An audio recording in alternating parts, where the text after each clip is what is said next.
Hello YouTube. Right, this is gonna be my theory of everything.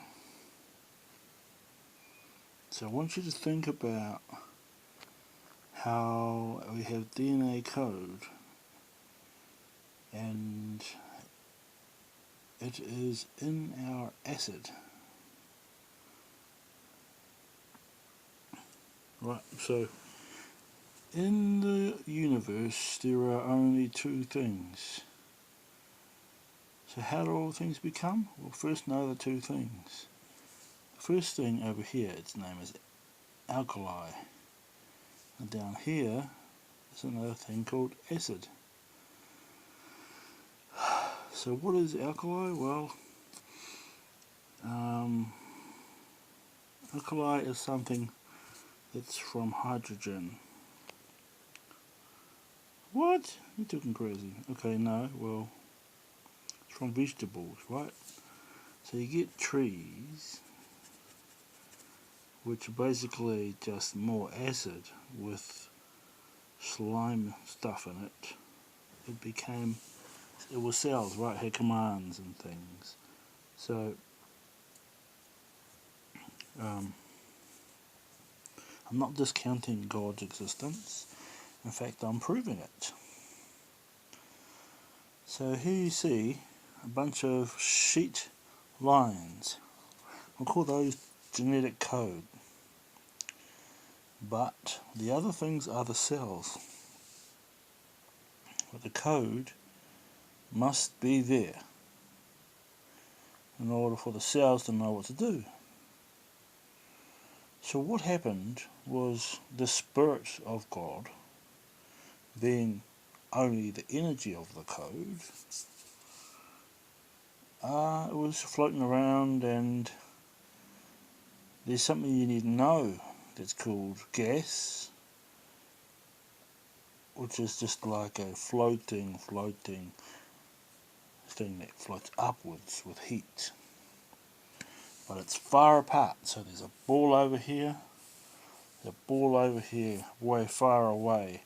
So if these gaps are enough gap for one human being, and there's a lot of gap in between, we could say that they're at a distance. So a ball of gas over here might well be different to a ball of gas over here because they're too far apart. So you wouldn't really see them per se when you shake it. You see me shaking it? So you can't see the gas. So if I had to put something here and something here, you'd make it hard to see if it was shaking around. And that's the wind, it's shaking around. And the gas is something that sits around in it. So you have to realise that gas is also magnetic and electric, just like all the existence of energy called the ether, which is all space. And the universe is actually just a big black hole.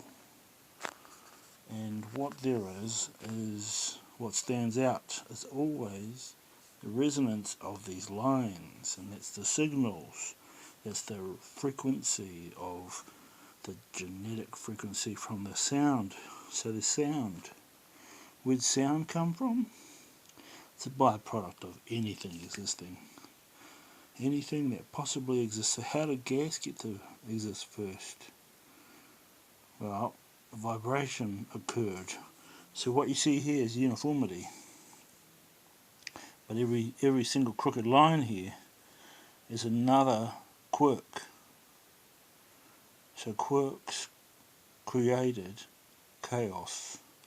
Only just some random errors generated change. But it always strives for unity and balance, and somewhere there was a dark part. The rest might have been light. But then along came the darkness, and it created a big void. And light was possible in the universe. But the downside is that all the dark created collapsing upon itself. At any time you gave a universe to somebody else to control, like neutrons for example, from everything going cold, and no friction being around, so no charge. Friction is what makes fires happen and lighting happen. So friction generates sound. Scratch my nuts, makes a sound. Okay, so what was I on about before? DNA, right? And how did people become? Well, pH. It's parts per hydrogen. Okay, so God created these random crooked tendrils and thought nothing of them. He said, well, it doesn't matter what I do with these crooked tendrils, surely they won't become anything. Until he separated to everything as a top, above and below. So that's why trees have above and below. But why do they have squished together bits in the middle? Well, that's what pH does. It's from laundry powder and such, but it really is like this stuff called lye. Everything went on lines and it became trees. The direction is really purely up to the way that gas works. So right now, gas doesn't know if it's going up or down. But when God decided, I'm going to make one place up here alkaline, it's going to be for where things that evolve upwards, they will crush. And downwards, something else will happen, heat will happen. Heat will crush gold and such. Whereas up top, it gets cold and then it becomes triangular and becomes the top finger where it's tight. Everything goes in a pyramid shape upwards and also downwards. So everything on the left hand spun left and everything on the right spun right. It's still the same on humans. If you look at our thumbprints and fingerprints, right one is clockwise, left one counterclockwise. What's that got to do with anything? Well, everything in the universe is still just a river. And they call it the river of life. So trees depend on the river of life, whether it's energy coming down and collects that positive and it creates colloidalizing, so that's like metals becoming fine and being gases again apart, but nanometer apart, but when they come together they clump into a solid, so it goes invisible for a while when it's too far apart. Even though it's absolutely there, just like the lines, the deal is that things do become difficult to see. See, so if you're going far away, it becomes blurry, but when you go close, you actually see the true colour of the line. But at a distance, it makes light resonation. So it's all about where you are in the universe. Now they say the green lion is on the 45-degree angle. What does that really mean? Well, time travel is said to be 45 degrees out of phase of the Earth. So the Earth spins and the north is the top and the bottom is the south. So I guess plants must know that up is up because they're trying to point to the north. And up is out and it comes back around and comes back up the top again. It does the same old cycle, going up and down, up and down, up and down. Just keeping on going like this, right? So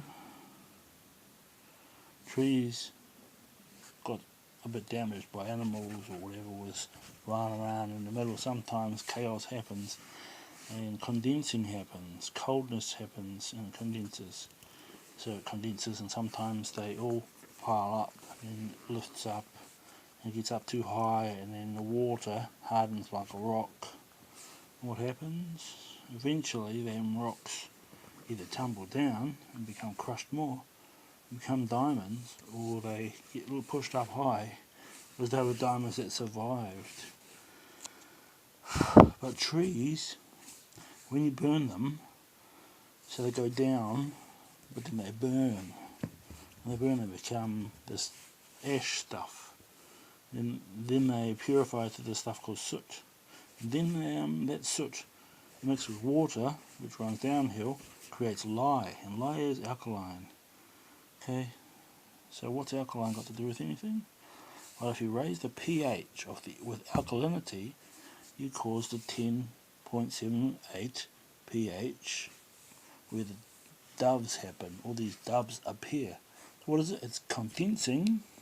pH causes condensing of all liquid or oxygen or wherever it's affected, mostly in liquid, and it causes those gases that are far apart to become together, and that makes tangibility. So that happened with man. God made this matter called ormus. Now it was a matter that obeys command.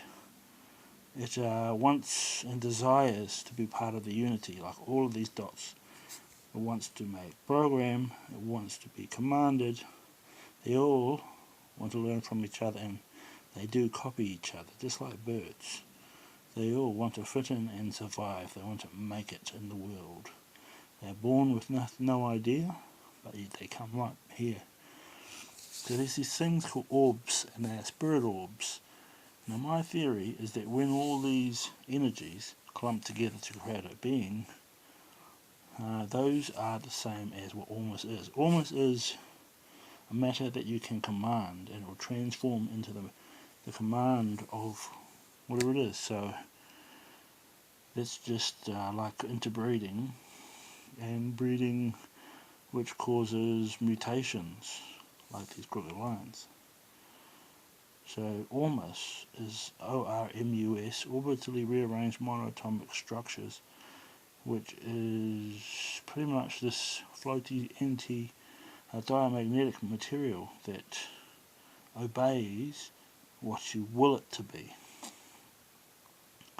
So God willed it into being, and so intent is the secret. If you get ormus, consume it, then you start intending things. It will transform and help you in any way. Help you heal, help you sleep. Some people have fasted and took it and found that they can intend things into being, called manifestation. Willpower. So power itself. All things are energy, and all things are power. Now why does this phone pick up those energies? Okay, so everything wants to obey something. They're all rattling around in a cage, and they're hoping for order of some sort, or some path, some direction, but it all is still in some form of order and waiting for command. That's how God did it. He got some nucleic acids and he pushed for a design, and the ormus, which just had to be ordered around, he created trees that used above and below, and it was a water of life, and down the bottom it bloomed and it soaked up the nitrogens, while up the top it sucked up the energy from the fireball that he made in the sky, which may well have been a black hole at first, and crushed and rubbed together and made light. Alright, thanks, like or subscribe. There's my ormus is everything first.